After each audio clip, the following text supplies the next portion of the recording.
One, did you ever consider going to WCW? And two, if you had gone to WCW, how do you think that would have affected or impacted your legacy? Well, one, I thought about it, but there's two things I always try to tell people. I went to Vince and I said, just let me go. Let me go. I'm miserable here. I can't stand it here anymore. I want to go down and be with my buddies. Let me go. And he just said no. And at that time I'm under contract by the WWE, so you couldn't go. But there was a time I did want to go. And then what he said to me after that sort of hit me, and I thought, you know what, maybe he's got a point. And he said, look, you go down there. He said, you're a creative guy. He said, once you get past, being angry, at everything, and it comes to just working, you want to do, your things your way. When you get a chance to have your matches or be creative, whatever, that's what you thrive on, and they won't let you do that down there. You're not going to be able to have that down there. And he said, and that's going to kill you. He said, you'll never be able to make it in that kind of environment because they will, squelch the one thing about this job that you thoroughly enjoy, which is the creative, the creating side. He said, so even if I was gonna let you, you wouldn't like it down there. I'm telling you. And as years pass, and I've heard about how it was down there, I think you might have had some validity there. But truthfully, I couldn't have gone. I was under contract. You know what I mean? It was, as you know, people always thought that you could just leave, and I guess some guys went ahead and left. But Vince, and I guess Vince had him under contract, but he just didn't worry about fighting it. He would have fought it with me, I think. Oh yeah, no doubt. And I think it would have affected my career like it did everybody else's.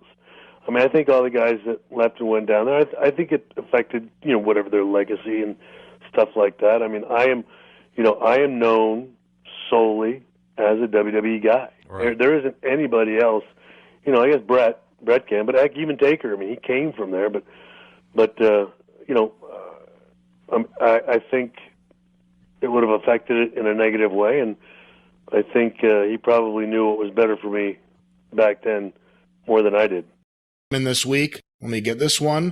This is sent to cornydrive@gmail.com from Spicy. How do you think Shawn Michaels would have fared in WCW if he had jumped during the Monday Night Wars? How do you think the WWF would have fared in his absence? Well, same thing. I think the WWF would have fared fine, as they actually, did when he was absent a short time after that. I think he would have had some great matches in WCW against certain friends of his, and I think that overall they would have somehow bungled it, and he would have not been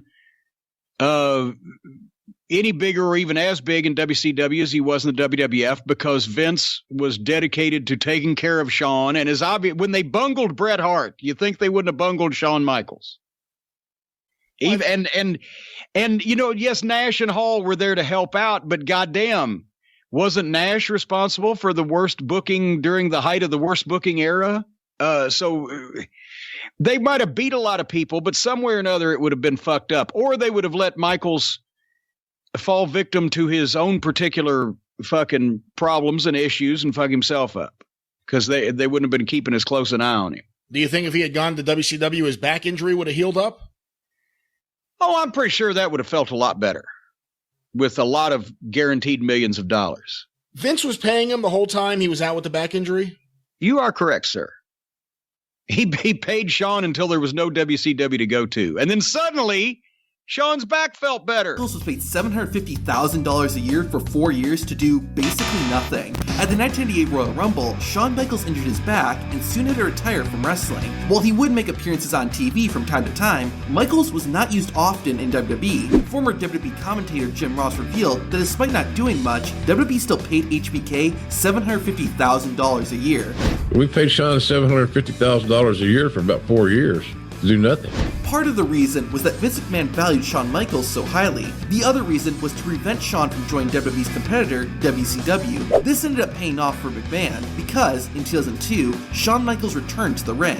Shawn wrestled for another 8 years and had some of the greatest WWE matches of all time.